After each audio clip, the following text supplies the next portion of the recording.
और एक breaking news, एक बड़ी खबर के साथ शुरुआत कर रहे हैं। अफगानिस्तान के हालात पर यूएनएससी की बैठक शुरू हो चुकी है। बड़ी खबर है, संयुक्त राष्ट्र में अफगानिस्तान के हालात पर यूएनएससी की बैठक शुरू हो चुकी है। बड़ी खबर है, संयुक्त राष्ट्र सुरक्षा परिषद यूनाइटेड नेशन सिक्योरिटी काउंसिल की बैठक शुरू हो चुकी है। दरअसल ये इंपॉर्टेंट इसलिए क्योंकि भारत की अध्यक्षता में यह बैठक बुलाई गई। आप जानते हैं अगस्त के महीने की यूएनएससी की अध्यक्षता भारत कर रहा है, अगस्त महीने में। और जब तमाम दुनिया के देशों ने मुंह मोड़ लिया है अफगानिस्तान में जो हो रहा है, एक तरीके से भारत सामने आया आप ये कह सकते हैं, और यूएनएससी की बैठक बुलाई गई है भारत की अध्यक्षता में। बड़ी खबर है ये, भारत की अध्यक्षता में यूएनएससी। हमारे साथ जी मीडिया संवाददाता मनीष शुक्ला इस वक्त हमारे साथ जुड़ चुके हैं। मनीष, क्या कुछ कहा गया बैठक में? देखिए अमन, ये बैठक 7:30 बजे से शुरू हो चुकी है और एक एक करके अलग अलग देशों के जो यूएन में रिप्रेजेंटेटिव हैं वो बोल रहे हैं। जो सबसे इंपॉर्टेंट बात ये है कि अफगानिस्तान के जो रिप्रेजेंटेटिव हैं उन्होंने अपनी बात थोड़ी देर पहले ही खत्म की है और उन्होंने बहुत बड़ी बात कही है। उन्होंने कहा है कि सिचुएशन काबुल के अंदर बेहद चिंताजनक है। सबसे बड़ी बात यह है कि जो तालिबान के ऊपर उन्होंने आरोप लगाया है कि तालिबान ने कोई एग्रीमेंट नहीं माना, जिस तरीके से दोहा में बातचीत का सिलसिला रखा गया था। उनका कहना था कि वो अफगानिस्तान के लोगों की और उसके साथ ही अफगानिस्तान की महिलाओं की हालात को लेकर के वो काफी चिंतित हैं। ये भी कहा गया कि काबुल के घरों घरों के अंदर जाकर के तालिबान के जो आप ये कह सकते हैं कि जो तालिबानी थे वो एक एक घर में जाकर उन्होंने चेकिंग की और ये देखा कि कहीं ऐसा तो नहीं कि इस घर के अंदर कहीं अफगानिस्तान सरकार के लोग शामिल हैं। दूसरी बड़ी बात कि जैसे उनकी बातचीत खत्म हुई उसके बाद अलग अलग देशों की, चाहे हम नॉर्वे की बात करें, यूएस की बात करें, उनके रिप्रेजेंटेटिव ने, यूएस की भी रिप्रेजेंटेटिव ने थोड़ी देर पहले अपनी बातचीत खत्म की।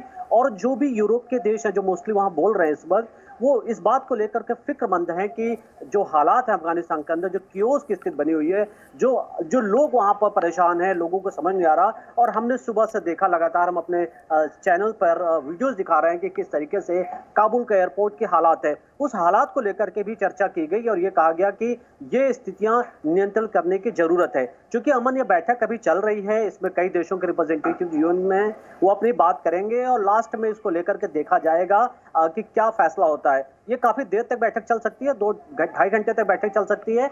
लेकिन यहाँ मैं एक बात स्पष्ट कर दूं, जब दुनिया को इंटरवीन करना था तो दुनिया की फोर्सेस वहां से जा रही है, मसलन अमेरिका की, वो अपने बेसेस खाली कर रहे हैं। तो क्या फैसला होगा, किस तरीके से रोल होगा, क्या यूएन पीस कीपिंग का भी इस्तेमाल किया जाएगा? कहा क्या है मनीष, यूएनएससी के जो महासचिव एंटोनियो गुटेरेस, क्या उनकी तरफ से कहा गया? सुनना बहुत जरूरी है, ध्यान से सुनिएगा।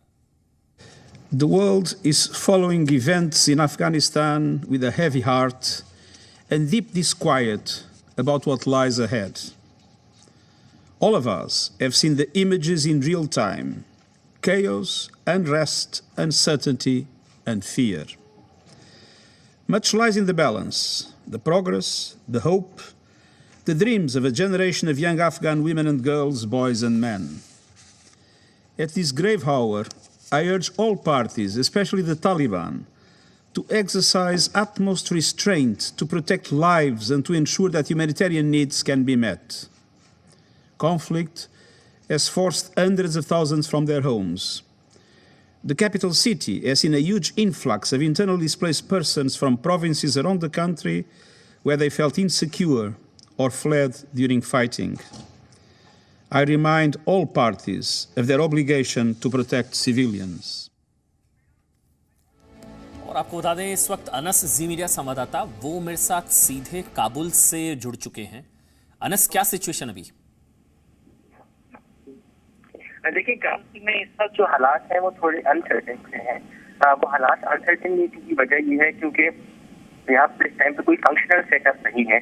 फंक्शनल सेटअप नहीं है तो यहाँ पे लोगों में केओस है। तालिबान की जो पिछला रूल था उसकी तल्ख याद से लोगों के पास अभी नहीं है, इसकी वजह से लोग ज्यादा पैनिक कर रहे हैं। हमने देखा कि आज शहर में खून का आलम था, लोग बाहर नहीं आ रहे थे, खवातीन बच्चे बाहर नहीं आए, ज्यादा लोग स्कूल भी नहीं गए, मार्केटें भी नहीं, एयरपोर्ट की तरफ तमाम रास्ते जो है वो जा रहे थे और वहाँ तक लोग जो है वो एयरपोर्ट की जाने की गारंट थे। एयरपोर्ट को जो है वहाँ पर हमने देखा कि फजर मची, स्टैम्पीड हुई, फायरिंग का वाक़या भी दिखाया, लोग जहाजों पर भी चढ़े। जहाजों के वाक़यात में 2 लोग जो है वो कम अज कम जो है उसके हलाक होने की तस्दीक हो चुकी है, जबकि फायरिंग के वाक़यात में कम अज कम 5 लोग जो है वो हलाक हो चुके हैं। तो ओवरऑल काबुल की अगर मैं बात करूँ तो काबुल अभी तक 24 से पहले चेंज आया है, इस चेंज से सही से वो अडैप्ट नहीं कर पाया है। जी।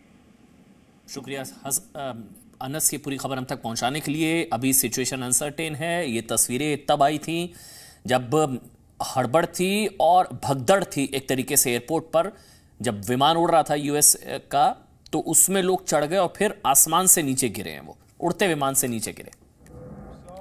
वैसे अफगानिस्तान के हालात और अफगानियों की ये सूरत देखकर आप क्या महसूस करते हैं? ऐसा क्यों हो रहा है? शायद आपको पता भी हो कि ये तालिबान की दहशत का एक तरीके से सबसे खौफनाक चेहरा आज देखने को मिला है, और इसलिए आज चर्चा बहुत जरूरी है। आज हर भारतवासी को अफगानिस्तान की अस्थिरता से सीख लेने की जरूरत है।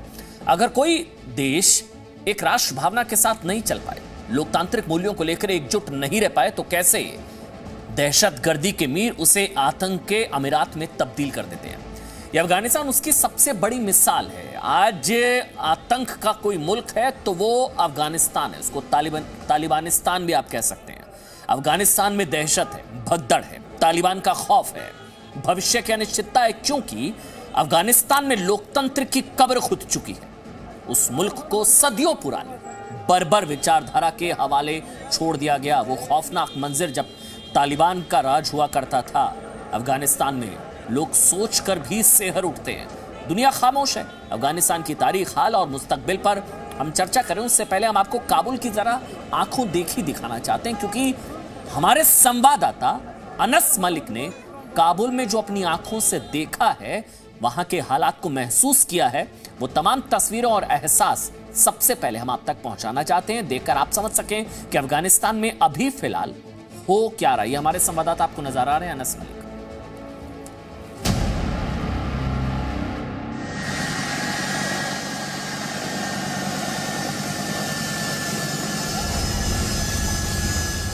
काबुल के हवाई अड्डे पर यह अमेरिकी सेना का C-17 विमान पहुंचा था। अमेरिका अपने नागरिकों को जल्द से जल्द अफगानिस्तान से निकालना चाहता था,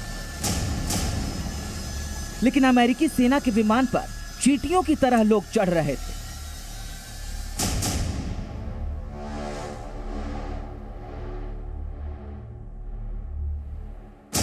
अमेरिकी सेना का विमान रनवे की ओर बढ़ रहा था, लेकिन लोग साथ साथ ऐसे दौड़ रहे थे जैसे बस स्टैंड से निकलती बस को छोड़ना नहीं चाहते। विमान रनवे तक भी पहुंच गया, फिर भी लोग उसमें लटकते दिखाई दे रहे हैं।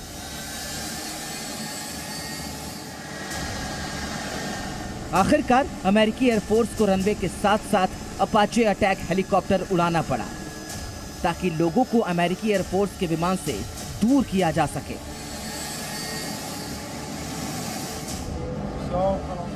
किसी तरह अमेरिकी सेना का विमान टेक ऑफ तो कर गया, लेकिन चंद 100 मीटर ऊपर जाते ही विमान से 2 लोगों के गिरने की तस्वीर दिखी।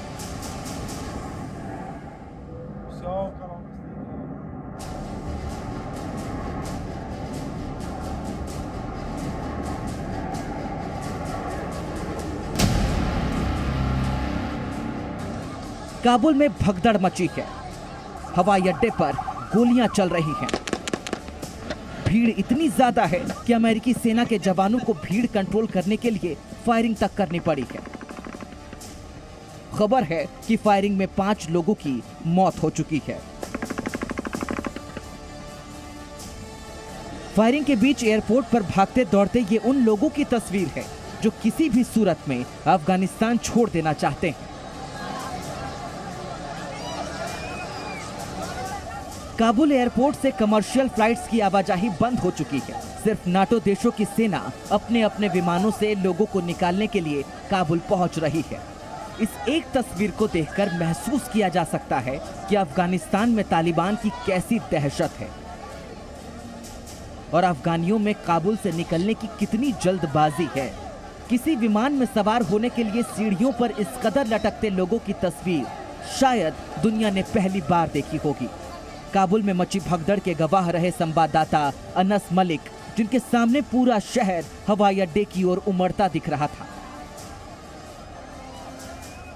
मेरे अकब में जो रोड है ये सीधा काबुल के हामिद करज़ई इंटरनेशनल एयरपोर्ट को जाता है, जहां पर इस टाइम पर आपको जहाँ पे नज़र आ रही होगी, जहाँ तक नज़र जा रही होगी वहीं पर आपको गाड़ियाँ ही नज़र आ रही होंगी। काबुल का एयरपोर्ट जो है वो बंद कर दिया गया है। काबुल का जो फ़िज़ाई अड्डा है, हवाई अड्डा जो है वो बंद कर दिया गया है। हमने देखा कि लोगों की एक डेस्परेटनेस है कि वो यहाँ से जाना चाहते हैं, तो इसलिए वो एयरपोर्ट का रुख कर रहे हैं, जिसकी वजह से हमने झड़पें भी देखी हैं और झड़पों के हवाले से फिर हमें रिपोर्ट्स भी आई कि कुछ लोग जो हैं वो अपनी जान से भी हाथ धो बैठे हैं। काबुल की सड़कों का तो ये हाल था कि या तो लोग एयरपोर्ट की ओर जा रहे थे या एयरपोर्ट से लौट रहे थे। शहर की दुकानें बंद थीं, लोग सहमे हुए थे। राष्ट्रपति भवन के बाहर भी माहौल में दहशत महसूस की जा सकती थी। ये रास्ता जो है अफगान प्रेसिडेंशियल पैलेस को जाता है, उसके साथ सफेदर पैलेस भी आता है। इसके अक़ब में मिनिस्ट्री ऑफ फॉरेन अफेयर्स और मिनिस्ट्री ऑफ डिफेंस भी है। ये red zone most high profile zone था और एक वक्त में अफगानिस्तान का ये सबसे हाईएस्ट तरीन और सबसे इन्फ्लुएंशियल तरीन ऑफिस था। लेकिन अब यहाँ पर तालिबान का कब्ज़ा है और ना कि सिर्फ कब्ज़ा है बल्कि उनका यहाँ पे कंट्रोल भी है। काबुल से जान बचाकर भाग रही एक महिला ने सोशल मीडिया पर जो खौफ बयान किया वो काबुल के आम शहरियों की हालत बताता है।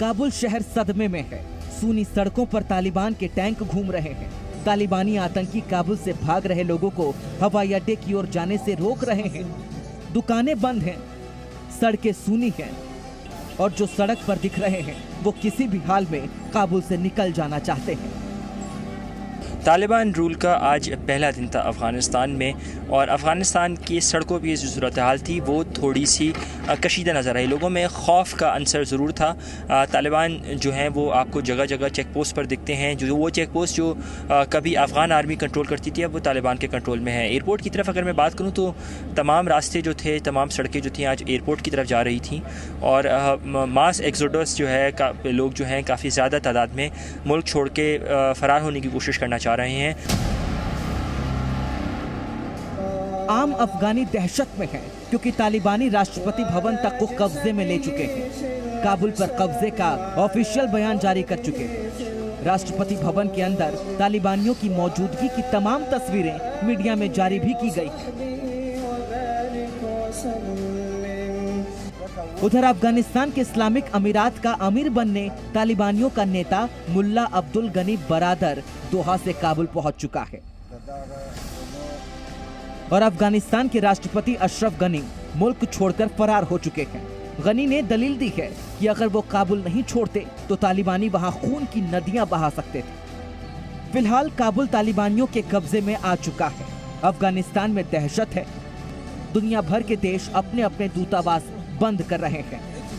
अफगानिस्तान का हवाई क्षेत्र कमर्शियल विमानों के लिए बंद है। तालिबान ने नाटो की सेनाओं को भी अफगानिस्तान खाली करने को कह दिया है। भारत की ओर से भी अफगानिस्तान में रह रहे लोगों को निकालने के लिए चाबहार पोर्ट के इस्तेमाल पर विचार किया जा रहा है। इस बीच चीन ने तालिबान से दोस्ताना रिश्ते बनाने की पेशकश कर दी है। काबुल अफगानिस्तान से संवाददाता अनस मलिक के साथ ब्यूरो रिपोर्ट, जी मीडिया। वैसे अफगानिस्तान में यह हालात और अफगानियों की ये सूरत देखकर आप क्या महसूस करते हैं? क्यों हो रहा है ऐसा? आपको पता हो कि भाई तालिबान की दहशत के बारे में ये सब हो रहा है क्योंकि तालिबान की तारीख ही ऐसी और इतिहास भी ऐसा है। सबसे पहले आपको समझना होगा कि आखिर अफगानिस्तान के लोगों में तालिबान को लेकर दहशत है क्यों। ये आपको जानना चाहिए कि तालिबान वो है जो नरसंहार करता रहा है। देखिएगा आंकड़े, संयुक्त राष्ट्र की रिपोर्ट के मुताबिक 1996 से 2020 के बीच इस आतंकवादी संगठन तालिबान ने 15 बड़े नरसंहार किए थे, इसलिए लोग डरे हुए। अफगानिस्तान में जितने नागरिक मारे जाते थे उनमें 2009 में तालिबान ने 76% लोगों की जान ली। तालिबान आतंकी संगठन 2010 में 75% लोगों की जान ली। 2011 में 80% लोगों की जान हत्या कर दी आतंकी संगठन तालिबान ने। मतलब 96 से 2001 के दरमियान तालिबान एक तरीके से हजारा समुदाय की हजारों लड़कियों और महिलाओं को अगवा करके बेच चुका था। तालिबान ने लड़कियों और महिलाओं की पढ़ाई लिखाई बंद करा दी थी। लोगों को घरों के शीशे काले रंग में रंगना जरूरी हो गया था ताकि महिलाएं बाहर ना देख पाए। महिलाओं को बिना बुर्के के सड़क पर निकलने पर कोड़े मारने की सजा दी जाती थी। अब होगा अफगानिस्तान में ये सब। तालिबान राज। हिंदुओं और सिखों को घर पर पीले रंग का पताका लगाना जरूरी होता था। हिंदू सिख महिलाओं को पीले रंग की पहचान वाले कपड़े पहनना अनिवार्य होता था। गैर मुसलमानों को मुस्लिम आबादी से दूर रखा जाता था। टीवी, सिनेमा, संगीत, थिएटर सब पर पाबंदी। अब सब होगा ये सब। यहां तक कि फुटबॉल से लेकर शतरंज तक और पतंग उड़ाने पर भी सरेआम सजा दी जाती थी। 1992 में 1992 में तालिबान ने नेशनल म्यूजियम को बर्बाद कर डाला। उस म्यूजियम में 1 लाख दुर्लभ चीजें थी। यही नहीं, 1998 में तालिबान ने पब्लिक लाइब्रेरी फूंक डाली। 55,000 दुर्लभ किताबें और अभिलेख इसमें थे। 2001 में तो बामियान में महात्मा बुद्ध की मूर्ति को तोपों से उड़ा दिया था तालिबान ने। यह है खौफनाक मंजर तालिबान का। वैसे ये तो तालिबान की करतूतों के कुछ ही नमूने हैं। तालिबान किस बला का नाम है, इसका खौफ तो आप उन लोगों के चेहरों पर महसूस कर सकते हैं जो काबुल छोड़कर भाग रहे हैं। वो मरने को तैयार हैं, लेकिन अफगानिस्तान में नहीं रहना चाहते। I can't believe the world abandoned Afghanistan. Our friends are going to get killed. They're going to kill us. Our women are not going to have any more rights. हालात तो बहुत बड़ा है। उधर सारा तालिबान अफगानिस्तान को इश्गाल कर लिया, ले लिया, बस दूसरा बहुत नहीं है। हम लकी टाइम उधर एयरपोर्ट पहुंच गया, हम उधर से फ्लाइट कर लिया, इधर कुछ काम के लिए आ गया, वरना सारा काबुल इश्गाल हो। ये दहशत है लोगों में तालिबान की। दरअसल तालिबान एक आतंकवादी संगठन है, हथियार बंद आतंकवादी संगठन जो देवबंदी और हनाफी कट्टरपंथी इस्लामिक विचारधारा को मानता है। ये तालिबान शरिया कानूनों के मुताबिक मुल्क का शासन चलाना चाहता है और उस शरिया के पालन में ऐसे तमाम गुनाहों से भी परहेज नहीं करता जो इंसानियत के नाम पर शर्म है। आप सोच रहे होंगे कि जब तालिबान इतना ही बुरा है तो अमेरिका ने तालिबान के हवाले अफगानिस्तान को क्यों छोड़ दिया भाई? और अगर अमेरिका ने हाथ खींच लिए तो अफगानिस्तान का क्या होने वाला है?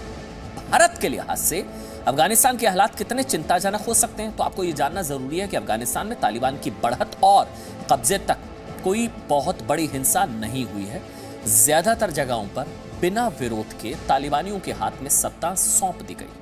मतलब अफगानियों ने तालिबान को मौन मंजूरी दे दी। लेकिन भारत के लिहाज से अफगानिस्तान में तालिबान का शासन बहुत सुरक्षित नहीं माना जा सकता।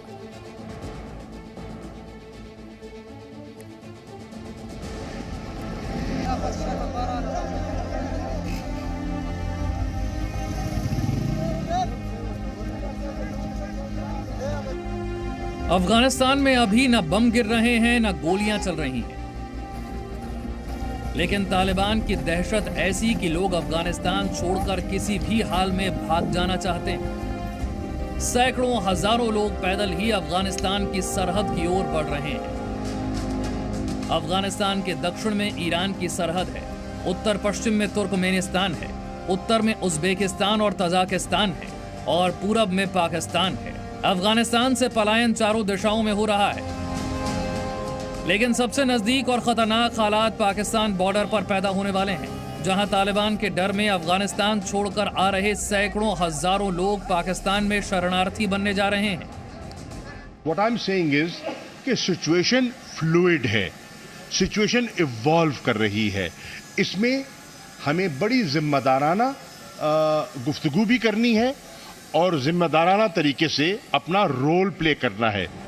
अफगानिस्तान में पाकिस्तान क्या रोल प्ले कर रहा है, ये तो तालिबानियों को पाकिस्तान से मिल रही मिलिट्री सप्लाई और सपोर्ट से ही साफ है। वो तालिबान के साथ भी है और उनको यूज भी करेगा हमारे कश्मीर के अंदर कोई ना कोई मिलिटेंसी को बढ़ावा देने के लिए। तो इसलिए हमें बहुत ही स्थिर रहना पड़ेगा। हमें हो सकता है कि आने वाले टाइम में और भी बालाकोट जैसे ऑपरेशंस करने पड़े। भारत के लिए सतर्कता की जरूरत तब और बढ़ जाती है जब अफगानिस्तान के मौजूदा हालात को लेकर चीन की ओर से बयान आता है कि वो तालिबान के साथ मैत्रीपूर्ण संबंध आगे बढ़ाना चाहता है। आने वाले दिनों में हमें वेट एंड वॉच पॉलिसी को ध्यान में रखना होगा और देखना होगा कि किस प्रकार इस जो समझौता हुआ है उसमें क्या लिखा है और क्यों इतनी जल्दी जो है अफगान गवर्नमेंट ने सरेंडर कर दिया है तालिबान। अगर चाइना पाकिस्तान नेक्सस तालिबान को इस्तेमाल करता है तो फिर तालिबान एक इंपॉर्टेंट फैक्टर बन सकता है। अफगानिस्तान के हालात से भारत पर असर को समझने के लिए आप ये दो तस्वीरें देखिए। दोनों ही तस्वीरों में आपको विमान नजर आ रहे हैं और इन दोनों ही तस्वीरों का आतंक से भी कनेक्शन है। एक तस्वीर 1999 की है जब भारत के IC-814 को आतंकियों ने अगवा करके तालिबान के शासन वाले कंधार में बंधक रखा था, और दूसरी तस्वीर आज की है जब उसी काबुल से तालिबान के आतंक से अफगानी भाग रहे हैं। 22 साल बाद इतिहास फिर वहीं खड़ा है। अफगानिस्तान में तालिबान फिर लौट आया है, और जब पाकिस्तान के पड़ोस में तालिबान मौजूद हो तो भारत पर इसका खतरा लगातार बना रहता है। भारत सरकार पूरी तरीके से उस पर चिंतित है। सही अच्छी कार्रवाई हमारे देश और सरकार के द्वारा की जा रही है। हालांकि अभी तक तालिबान के रुख से ऐसे खतरे की बात सामने नहीं आई, क्योंकि तालिबान के नेताओं ने अफगानिस्तान के गुरुद्वारे में शरण लिए सिखों और हिंदू परिवारों से बात की है और उनकी सुरक्षा का भरोसा दिया है। इधर पाकिस्तान ने भी कुछ ऐसे कदम उठाए हैं कि अब भारत जाने वाले लोगों को विशेष मंजूरी की दरकार नहीं होगी। पाकिस्तान ने भारत को C कैटेगरी से हटाकर B कैटेगरी के देशों में शामिल कर लिया है। पाकिस्तान के इन फैसलों का क्या असर होगा, ये देखने वाली बात होगी। लेकिन अफगानिस्तान के हालात अभी बहुत तेजी से बदल रहे हैं। तालिबान काबुल पर कब्जा कर चुका है, लेकिन तालिबान विरोधी कमांडर्स ने VP सालेह और अहमद मसूद के साथ पंजशेर में बैठक की है, लेकिन लगता नहीं कि तालिबान के आगे अब अफगानिस्तान में कोई ताकत टिक पाएगी। काबुल से अनस मलिक और अमृतसर से रविंदर सिंह रॉबिन के साथ ब्यूरो रिपोर्ट, जी मीडिया। लौट आया तालिबान, क्या करेगा हिंदुस्तान, ये भी सबसे बड़ा सवाल है। दुनिया के बड़े बड़े नेताओं को हमने ये कहते हुए सुना है कि जीत हमेशा सत्य की होती है, अहिंसा के आगे हिंसा की हार तय है। लेकिन आज अफगानिस्तान में किसकी जीत हुई, कौन हारा? क्या तालिबान की जीत, हिंसा की जीत नहीं? ये सवाल इसलिए क्योंकि जिस तरह की तस्वीरें आई उनमें डर है, उनमें खौफ है। अफगानिस्तान में आज हिंसा के बल पर तालिबान ने कब्जा किया। पूरी दुनिया सिर्फ और सिर्फ तमाशा देख रही है। लोग जान बचाने के लिए देश छोड़ने तक को तैयार हैं और उसके लिए वो दीवारें फांद रहे हैं, जैसा कि आप इन तस्वीरों में देख रहे हैं। उन विमानों में बैठने की कोशिश की जा रही है जो उन्हें अफगानिस्तान से बाहर ले जाए, जिन्होंने अफगानिस्तान को युद्ध की प्रयोगशाला बना दिया। वही विमान जिन्होंने वहां आग लगाई, आज वो भाग खड़े हुए। जिन्होंने अफगानिस्तान के लोगों ने अपनी सुरक्षा की जिम्मेदारी सौंपी, वो पीठ दिखाकर चले गए, जैसा कि इस विमान में आप देख सकते हैं।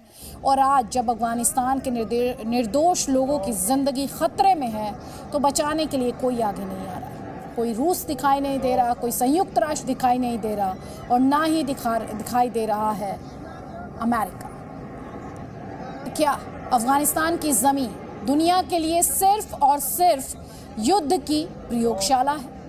काबुली वाले के देश में पिछले 40 सालों का इतिहास ये सवाल उठाने के लिए जरूर मजबूर कर रहा है। अफगानिस्तान पर आज की 5 बड़ी खबरें सबसे पहले आपको डिटेल में देते हैं। भारत की अध्यक्षता में थोड़ी देर पहले UNSC की बैठक शुरू हुई। इस वक्त जारी है ये बैठक में अफगानिस्तान के हालात पर चर्चा हो रही है।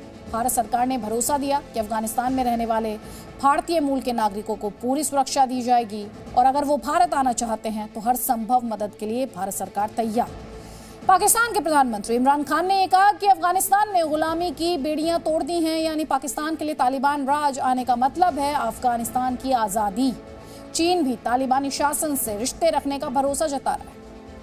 अफगानिस्तान के राष्ट्रपति भवन में तालिबान का कब्जा हो चुका है। काबुल में तालिबान ने टैंक उतार दिए। और 5वां अपडेट है, काबुल एयरपोर्ट पर मची भगदड़। इस दौरान फायरिंग भी हुई, 7 लोगों की जान गई। काबुल एयरपोर्ट पर ऐसे लोगों की भीड़ जो तालिबान के डर से किसी भी तरह अफगानिस्तान छोड़कर चले जाना चाहती है।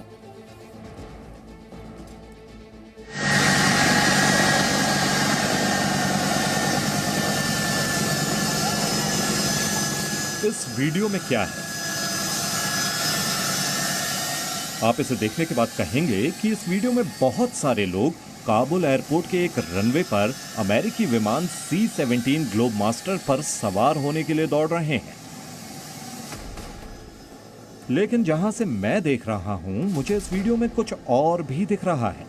मुझे दिख रहा है कि अफगानिस्तान के लोग अपनी जान बचाने के लिए जिस मुल्क से गुहार लगा रहे हैं, वो मुल्क यानी अमेरिका उन्हें उनके हाल पर छोड़कर काबुल से भाग रहा है। यही हकीकत है।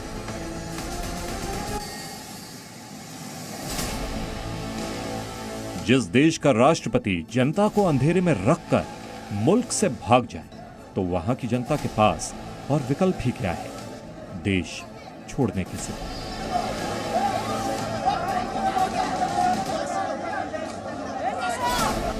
लोग विमानों से लटक रहे हैं, फिसल रहे हैं, गिर रहे हैं, लेकिन फिर भी उम्मीद नहीं छोड़ रहे। ये लोग किसी भी कीमत पर काबुल से जाना चाहते हैं। फायरिंग के बीच ये सभी उस विमान को पकड़ना चाहते हैं जो उन्हें अफगानिस्तान से सुरक्षित बाहर निकालकर ले जाए।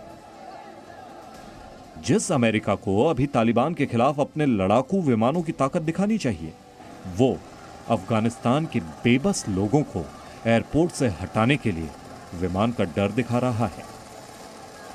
I can't believe the world abandoned Afghanistan. Our friends are going to get killed. They're going to kill us. Our women are not going to have any more rights. ये डर पूरे अफगानिस्तान का है और अफगानिस्तान के लोगों को इस बात का एहसास है कि अमेरिका और नाटो देशों ने उन्हें और उनकी जमीन को इस्तेमाल किया और अब उन्हें उनके हाल पर छोड़ दिया है। संयुक्त राष्ट्र में 5 वीटो पावर वाले देश हैं: अमेरिका, रूस, चीन, फ्रांस और ब्रिटेन। ये पांचों देश अगर ठान लें तो दुनिया में कुछ भी कर सकते हैं। इनके पास कुल 50 लाख से ज्यादा सैनिक हैं, 22,000 से ज्यादा टैंक हैं और 12,000 से ज्यादा परमाणु बम है। और तालिबान के पास सिर्फ 70,000 आतंकी हैं, लेकिन ना लड़ाकू विमान है और ना ही परमाणु बम। लेकिन फिर भी अफगानिस्तान पर तालिबान का कब्जा हो गया है और वीटो पावर वाले देश अफगानिस्तान के लोगों को बचाने के लिए भी आगे नहीं आए। विश्व की सबसे बड़ी संस्था संयुक्त राष्ट्र अब भी नींद में है, लेकिन भारत बैठक बुलाकर संयुक्त राष्ट्र को नींद से जगाने की कोशिश में जुटा है। अफगानिस्तान के लोग संयुक्त राष्ट्र से पूछना चाहते हैं कि क्या उन्हें यह तस्वीर नहीं दिख रही? क्या उन्हें यह नहीं दिख रहा कि अफगानिस्तान के राष्ट्रपति भवन में एक ऐसी बर्बर सरकार बैठेगी जिसके टेबल पर कलम की जगह बंदूकें होंगी? अमेरिका की ये वॉर अफगानिस्तान के अगेंस्ट जो हुई 2001 में, उसके बाद में अगर आप देखेंगे दुनिया भर में तो यूनाइटेड नेशंस ने सिक्योरिटी काउंसिल के हिसाब से कुछ नहीं करा कहीं भी। एक तो उसका कारण ऑब्वियसली ये है कि यूएन सिक्योरिटी काउंसिल में चाइना है, तो जो भी अगर प्रपोजल आता है यूएन के सामने तो चाइना उसमें वीटो कर सकता है। तो एक तरह से यूनाइटेड नेशंस ने अपनी रिस्पॉन्सिबिलिटी को अपना पल्ला झाड़ दिया पिछले 20 वर्षों से। क्या संयुक्त राष्ट्र को यह नहीं दिखता कि चीन और रूस उस तालिबान के साथ खड़े हैं जिसने अफगानिस्तान की सत्ता हथियाने के लिए हिंसा का रास्ता चुना? जिस राष्ट्रपति भवन में आज हथियारबंद तालिबान दिख रहा है, वहां एक दिन पहले तक अफगानिस्तान के राष्ट्रपति अशरफ गनी बैठा करते थे, लेकिन तालिबान के डर से वो भवन छोड़कर भाग चुके हैं। कहा जा रहा है कि वो ओमान में है और वहां से अमेरिका जाएंगे। अफगानिस्तान छोड़ने के बाद उन्होंने दावा किया कि तालिबान मुझे हटाने के लिए काबुल और काबुल वासियों पर हमला कर देता, जिससे 60 लाख की आबादी वाले शहर काबुल पर भयंकर मानवीय त्रासदी जैसी स्थिति आ जाती। ऐसे में खून की बाढ़ आ जाती, जिसे रोकने के लिए मैंने हटने का फैसला किया। तालिबान तलवारों और बंदूकों से जीत गया, लेकिन अब उसकी जिम्मेदारी अफगानियों के सम्मान, पैसे और स्वाभिमान को बचाकर रखने की है। अफगानिस्तान की जनता अपने भगौड़े राष्ट्रपति से पूछना चाहती है कि अगर काबुल को बचाने के लिए आपने देश छोड़ा, तो जब अफगानिस्तान के दूसरे शहरों में तालिबानी खून बहा रहे थे, तब काबुल में क्या कर रहे थे? भाग जाते कहीं और। अफगानिस्तान के पास 3.5 लाख सैनिक थे और तालिबान के पास सिर्फ 70,000। फिर भी कैसे हार गए? अफगानिस्तान के पास 160 से ज्यादा लड़ाकू विमान थे, उनके पास एक भी नहीं। फिर क्यों हथियार डाल दिए? कहा जा रहा है कि अफगानिस्तान की सरकार और सेना में भीतरघात था और इसी भीतरघात का फायदा उठाकर तालिबान ने आसानी से काबुल पर चढ़ाई कर दी।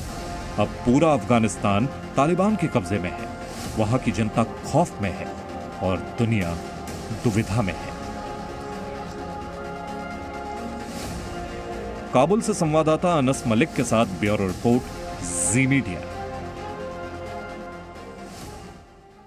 सोचने वाली बात है कि तालिबान बिजली की रफ्तार से अफगानिस्तान पर कब्जा करने में कामयाब कैसे हो गया। आइए मैप के जरिए आपको समझाने की कोशिश करते हैं। जो लाल निशान है, इन सभी इलाकों पर तालिबान का कब्जा हो चुका है। अफगानिस्तान की जनता अमेरिका से कह रही है कि हमें बचाओ, इस तरह हमें अकेला मत छोड़ो, लेकिन अमेरिका अफगानिस्तान को तालिबान के हवाले कर चुका है। अब आपको हम ये दिखाते हैं कि कैसे अमेरिका ने अफगानिस्तान को युद्ध की प्रयोगशाला बना दिया।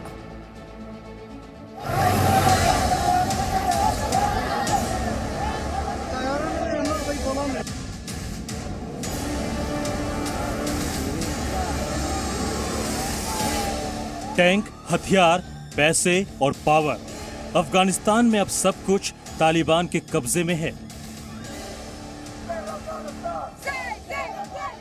वहीं अमेरिका में अफगानिस्तान के लोग सड़क पर हैं। वो अपनी आवाज अमेरिका के राष्ट्रपति जो बाइडेन तक पहुंचाना चाहते हैं। ये लोग अफगानिस्तान की महिलाओं को तालिबानी अत्याचार से बचाने की गुहार लगा रहे हैं, लेकिन अमेरिका हाथ खड़े कर चुका है।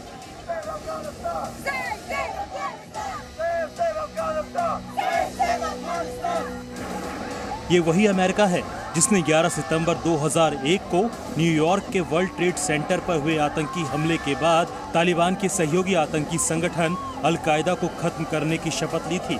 उस दौरान अफगानिस्तान में तालिबान की हुकूमत थी। साल 1996 से लेकर 2001 तक तालिबान के शासनकाल में अफगानिस्तान पाकिस्तान की तरह ही आतंकवादियों का गढ़ बन चुका था। 7 अक्टूबर 2001 को अमेरिका की अगुवाई में नाटो सेना ने अफगानिस्तान में सैन्य अभियान चलाया। सिर्फ 3 महीने के ऑपरेशन में अमेरिका तालिबान को सत्ता से हटाने में सफल रहा।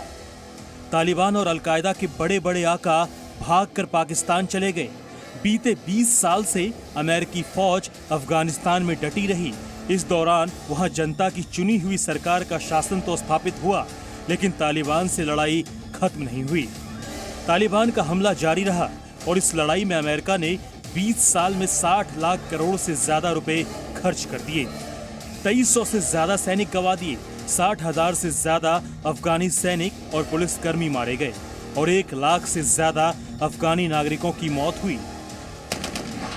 यानी अमेरिका ने 9/11 का बदला लेने के लिए अफगानिस्तान को युद्ध की प्रयोगशाला बना दिया और 20 साल में भारी नुकसान के बाद भी वो तालिबान को नहीं हरा सका।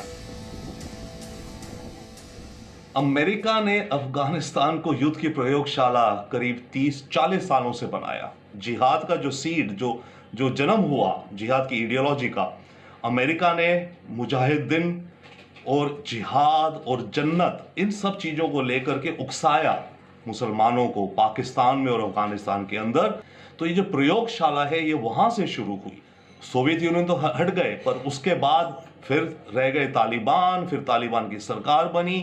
परंतु 2001 के बाद जब 9/11 में अटैक हुआ, ओसामा बिन लादेन को ढूंढने के लिए अमेरिका निकली, तो उन्हें लगा कि अफगानिस्तान में ही है। अफगानिस्तान को फिर अटैक हुआ, तो पिछले 20 साल से फिर प्रयोगशाला बना दिया अमेरिका ने।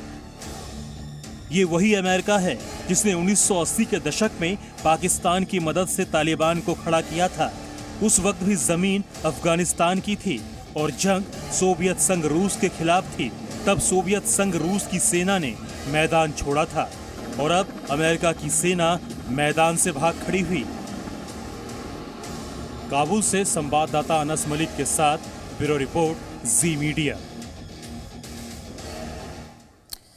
तो 2 बातें यहाँ समझने वाली है। जब भारत के लिहाज से आप इस खबर को देखते हैं तो IC-814 22 साल पहले किस तरह से हाईजैक किया गया और उसमें तालिबान का क्या रोल रहा, वो कोई नहीं भूल सकता।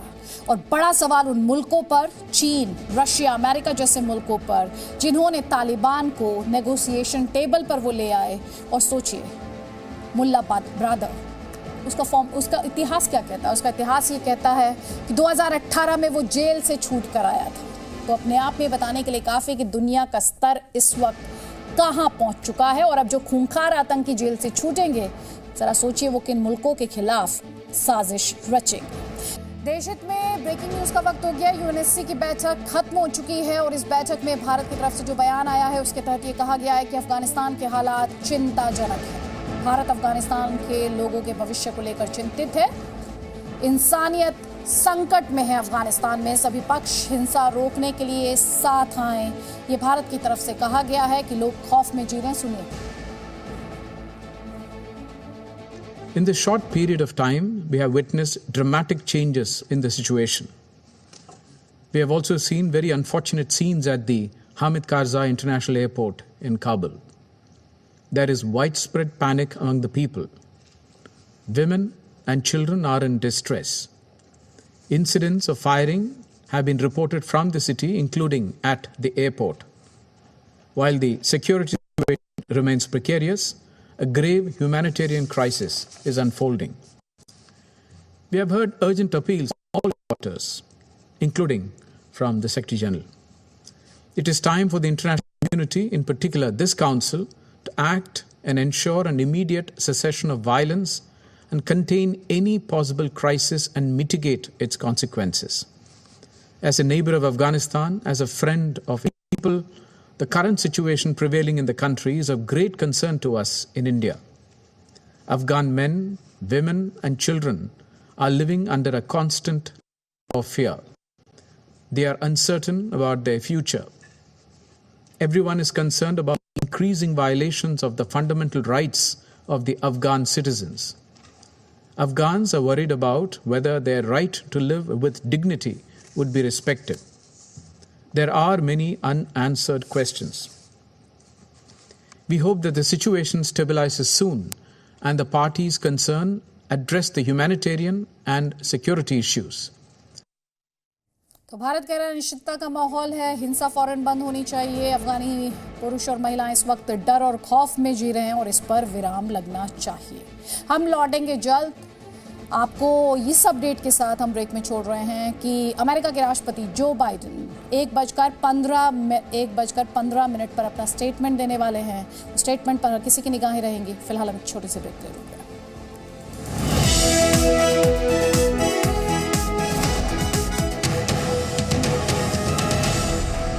Presenting B News app, available on Google Play and App Store. Download it now.